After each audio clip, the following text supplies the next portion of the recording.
and welcome to the Bond. Have you ever wanted to have some adventure, but you were thinking about how to travel, maybe an recreational vehicle? What about a tent? Have you ever gone glamping? That's the glamorous form of camping. Now, there are some cultures that actually use a nomadic lifestyle as part of their community. For example, there are some sort of gypsy type groups that are in Ireland that use RVs to move around. There's also the Samisk over in the Nordic countries, and they follow and migrate and need to move around as the reindeer move. In Hollywood, we also have our own little nomadic tribes, and they are usually production companies that need to set up shop in a place. They may not have access to all of those hotel rooms. They may set up some trailers or maybe some RV tents or hotel rooms if they can find it, but it's always a logistics nightmare. Wouldn't it be great if somebody who was on tour or a group of people who just wanted to have a temporary housing situation that could be taken down and not leave any environmental impact could be in a real house? Well, we have a company that does exactly that. They are called Tenfold Engineering, and they have developed a home that can unfold and set up, hook up to plumbing and electric, and then fold up again. And you could tuck that away in a nice little warehouse, maybe reuse it to help out a population that needs some housing later on. It's wonderful because you could be in a temporary plot of land, stay there for just a few months, a few days even, and then move on to a different location. With that, I would like you to meet David Jaacks. David, can you hear me? I can. Excellent. Hello. Well, welcome to the show, and we are so happy that you're here. I would like you to explain the difference between your design, which seems to fold and unfold so easily, and a regular mobile home with the setup, the tear down, and why you started to build it. Yeah, absolutely. And thank you for having me on. So conventional mobile homes are regulated by the standards established by the Highway Commission. And so there's a size limit to the height and the width without having special permits. For your viewers, that's very close to the size of a tractor trailer. Okay. And so that size, while it works for moving of goods, it's not the most hospitable environment to live inside of. Now, are you talking about as a primary residence or as an ADU or an accessory dwelling unit? Both. Oh, I mean, okay. there's some popularity coming around where people are repurposing shipping containers, and certainly many people are familiar with traditional mobile homes as well as the RV lifestyle. However, the way that we have all inhabited space, we tend to want a little bit more width than is being offered by the size of the road. And so Tenfold was designed to transport in one form factor and then open up to a much larger and more usable space. So what you're saying is with a traditional mobile home, I sometimes see them sort of chopped in half. Some plastic sheeting is on that open area, and then it's on a wide load sign, and there's a truck that takes up a few lanes sometimes and drives very slowly. Are you saying that with your home, it can actually sort of fold in on itself so it fits into the width of a regular delivery truck? That's exactly correct. And so our form factor actually matches ISO shipping containers. So the same size as a shipping container. And we do that on purpose so that we can transport our structures to any location on the globe. I see. So that means that if I just want a wider home, I get 2 of your shipping containers and they unfold together. Not quite. Okay. Help me out then. It leaves our factory in the size of a conventional shipping container. Okay. When it gets to your end location, while it's still on the back of the transport vehicle or the truck, it unfolds And when it unfolds, it becomes 3 times its shipped size. Ah, I see. That's the key. So now That's when right. it unfolds, the mechanism, is that motor powered or how does that? Correct. Yeah. Okay. So we've been developing the product for a number of years, Mm-hmm. and it originally started with mechanical winches, and then we moved to hydraulics, Mm-hmm. and now we're in the process of implementing linear actuators And that are, go what ahead. how does that make it easier? Does it mean that with the touch of one finger I can set into a cascaded motion that the whole Yeah. thing unfolds? Or Yeah. Actually, one finger on an app, right? one finger on an app. So you're saying I could unfold my home from my smartphone or That, my iPad. that's correct. And Wow. all of the contents fold up into the structure itself, right? So So can you make apartment buildings then, or can you stack these on top of each other, or? yeah, we've been asked a number of times, and while structurally we could stack them on top of each other, Mm-hmm. the efficiencies tend to start to walk away or tend to get lost in the project Mm-hmm. because most of your jurisdictions will have building codes relative to egress and staircases and elevators and all of Right. these kind of other things that we've grown accustomed to Mm-hmm. for good reason. But that the power of the product being able to fold up and easily be relocated starts to diminish as you start adding all of those other requirements. So in some building codes, an ADU or Yes. a secondary unit on Yeah. someone's property is defined as being 700 square feet or larger. Um, is your basic model about 750 square feet? Do you Correct. think? Our 40-foot shipping container unfolds to 800 square feet. 800 square feet. So that's about the size of a very nice one bedroom apartment. That is So correct. is this a one bedroom type layout, or can you make it a two bedroom? Or let me ask you this: Yeah. if I wanted to redecorate and not use it for a home, if I wanted it to be like a medical clinic that's here for 1 week while Yeah. I'm immunizing somebody, Correct. or helping take care of something, can I use one of your units to have a pop-up medical clinic? Absolutely. I mean, one of the things that's really important about our design and is different than the way that the conventional building market has thought Mm-hmm. to date is that we devised one structure that's Mm-hmm. a steel structure. It will actually unload itself from the transport truck because Mm-hmm. as it unfolds, it lowers its own legs and it lifts itself up, and then the transport vehicle can drive out from underneath of the structure. I When it see. has those legs, then it lowers itself, and then we can include ADA access or accessibility ramps in a much lower capacity. And that I see. gives a compliant environment Mm-hmm. as well as it's a structure that can accommodate uses ranging from government activities and science research centers and all kind of commercial activities like a store near a finish line of a marathon, that kind of thing. And what about a barn? I mean, sometimes there's some wild horses out there, and maybe somebody Yeah. wants to corral them together and put them in a barn, but they're like, oh my gosh, I have 50 horses I've just rounded up from the wild, and I need to put Yeah. them someplace. Let me unfold some of these. And do you have some that could be designed to be stalls, like a Yeah, absolutely. like a I mean, stable? because basically what it comes down to is that we're creating 800 square feet of relocatable space Mm-hmm. that can then be retransported when needed, right? And So, that includes plumbing, electric, and all that.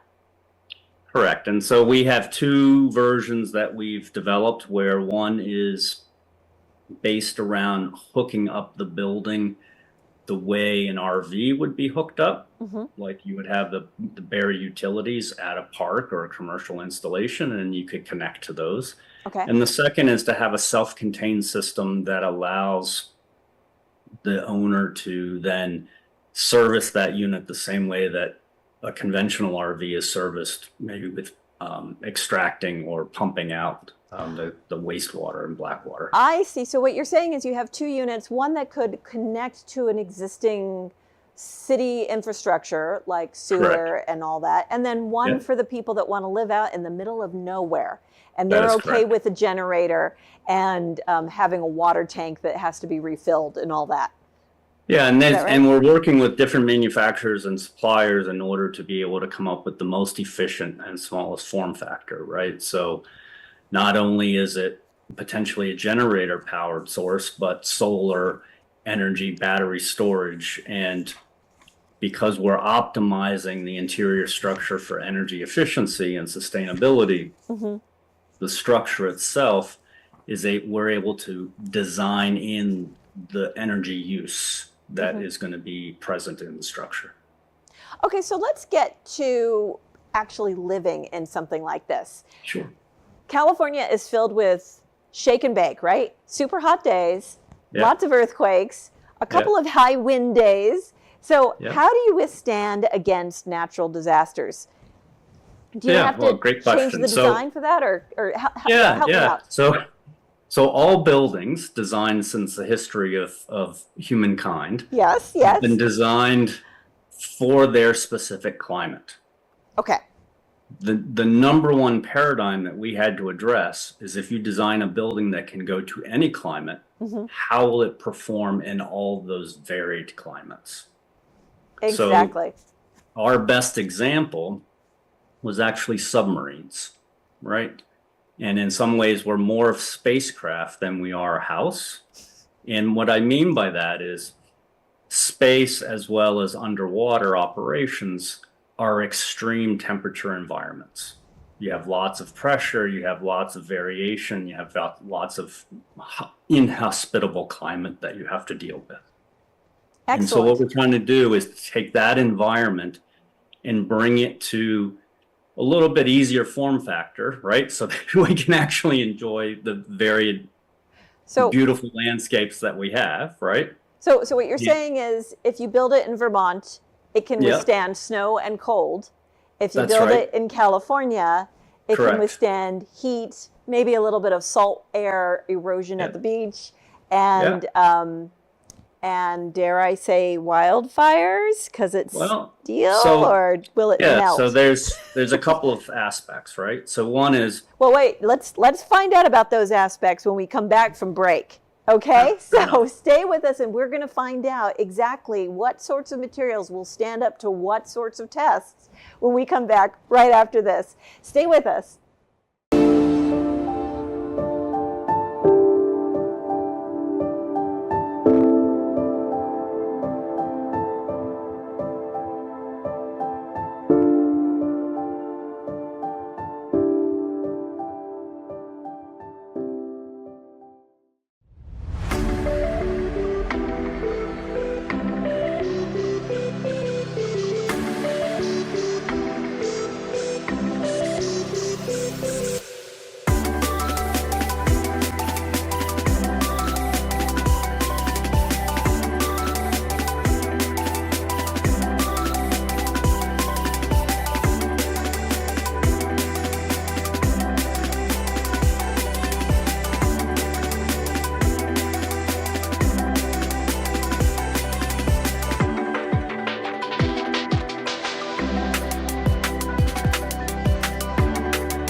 And we are back.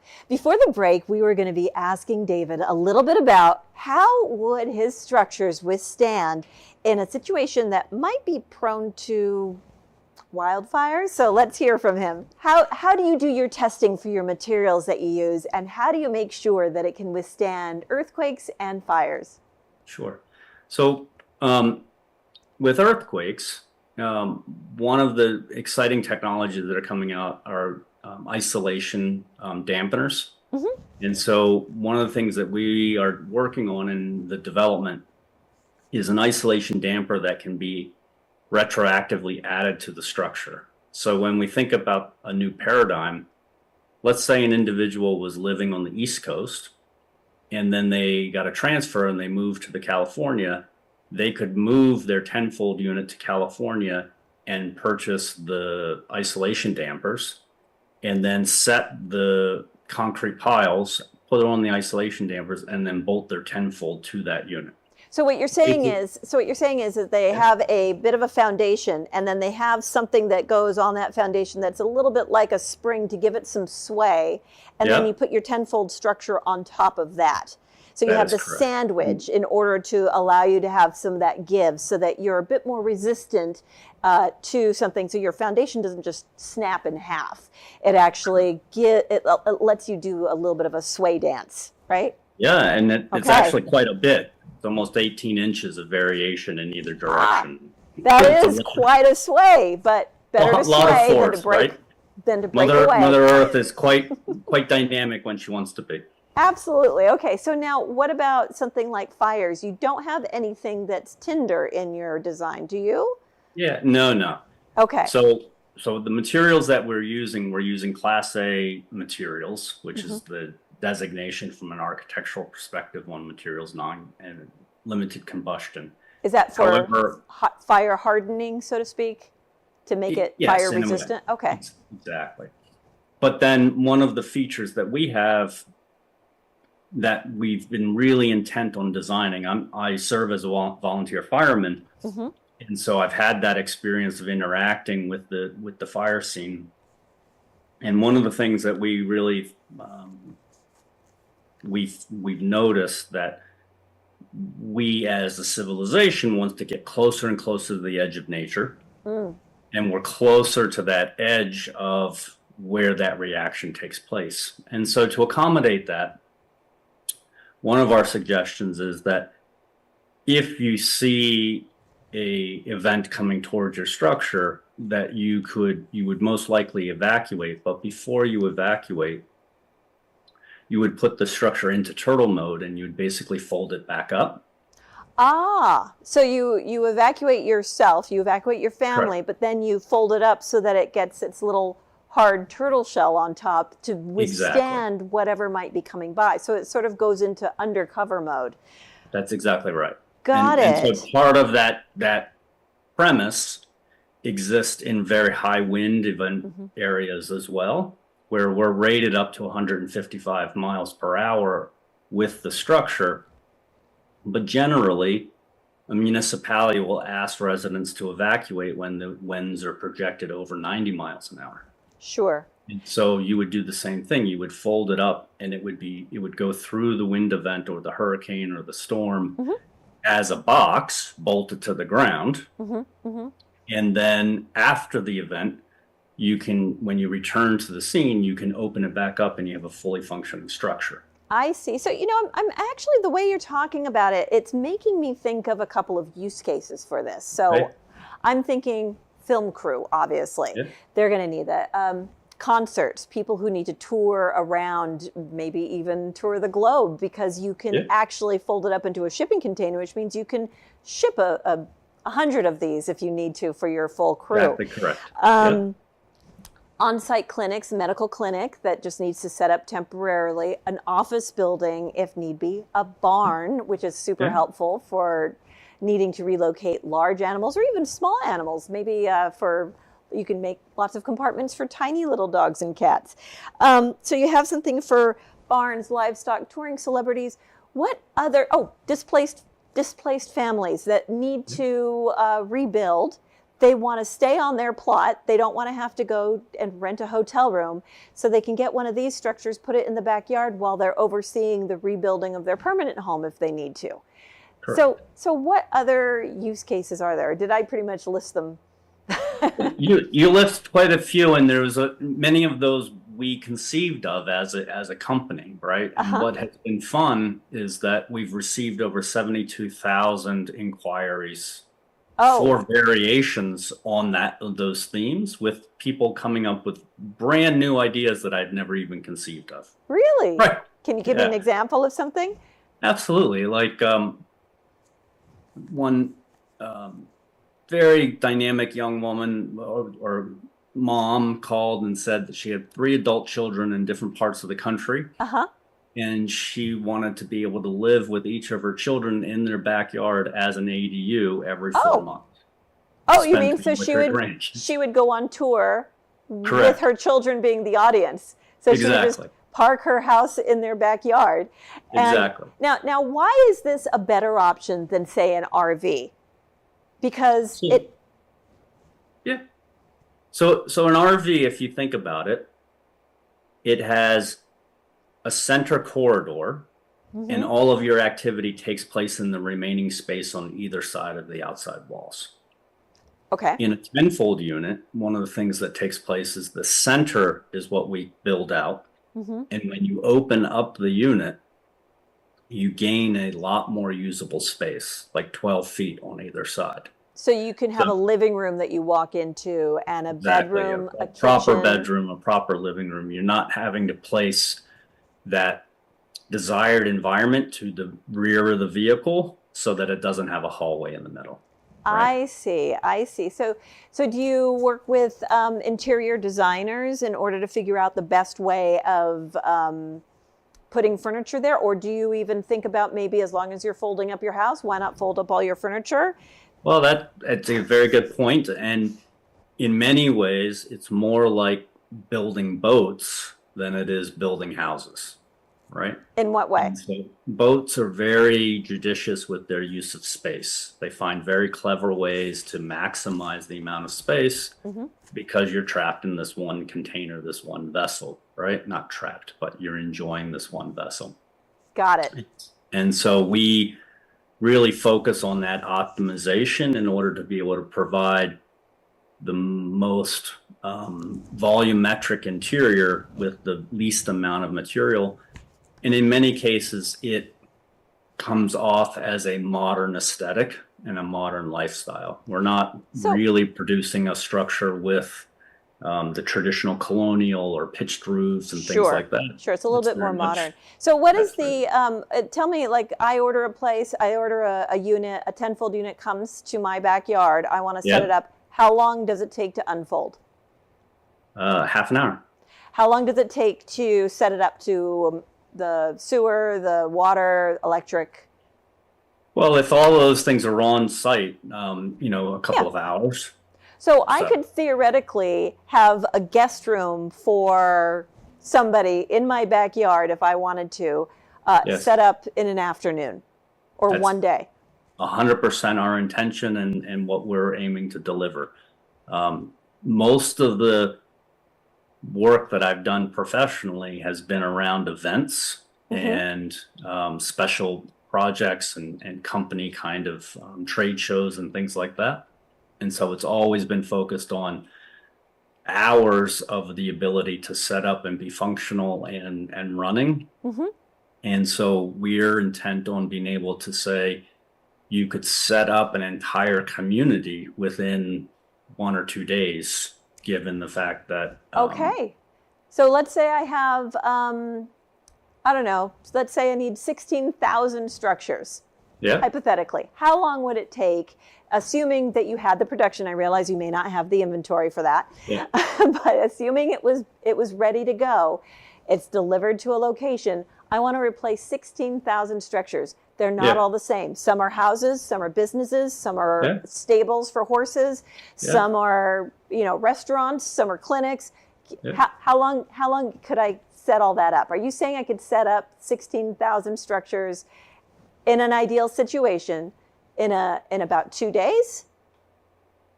Well, 16,000 is a big number, right? It But is. what I would say is that each structure that you would establish, whether it was a commercial structure or a residential structure or a government facility or office location, Uh-huh. could be set up in a matter of 2 hours with almost no labor, right? The Got it. intent is that the delivery driver of the truck Mm-hmm. can push the app and open the structure. And And then it's done, fantastic. right? I really appreciate you coming by and sharing this amazing new concept of a folding house. It just seems so very, very efficient. Well, Do you thank have you so any? much. Do you have any final words before we say goodbye? Yeah, I think that the most interesting thing is as we come up with these ideas and we're coming up with new technologies and we're trying to implement a new way of thinking about living, we do have to, gain more interest and do a good job of educating to the people who are experiencing it, because Mm-hmm. it's so different from the conventional notion of a house built out of wood, Mm-hmm. Mm-hmm. that we're finding that the acceptance rate on certain areas maybe is not as high as we would have hoped. Well, I want to say thank you so much. And Yeah. to our audience, I just want to say Tenfold Engineering seems to be this really innovative company that allows you to fold your home. So this is for someone that wants to actually have that home experience, but they need to move it around. So one possible use case would be that you want to set up your home in your own backyard while you completely build or remodel your permanent residence. Or since it's already rated to be withstanding all kinds of natural elements, it could be something that you take on tour with you, or it could be something like a mother-in-law unit in the backyard. There's so many different possibilities with this, as long as you understand that it's going to look a little bit different than a regular house. It's not going to be like a colonial or shabby chic. It's going to be something that's a little bit more modern. With that, you can use it for a celebrity tour. You can use it for a medical clinic. You could use it for stables, for large animals. There seems to be a variety of uses for having a temporary home for someone that actually wants that home feel, as opposed to something like an RV or a traditional mobile home. So just want to say thank you so much for Tenfold Engineering to giving us yet another reason to bond with our community, to be mobile with our community, and also to get back in touch with nature. And with that, I want to say until we bond again.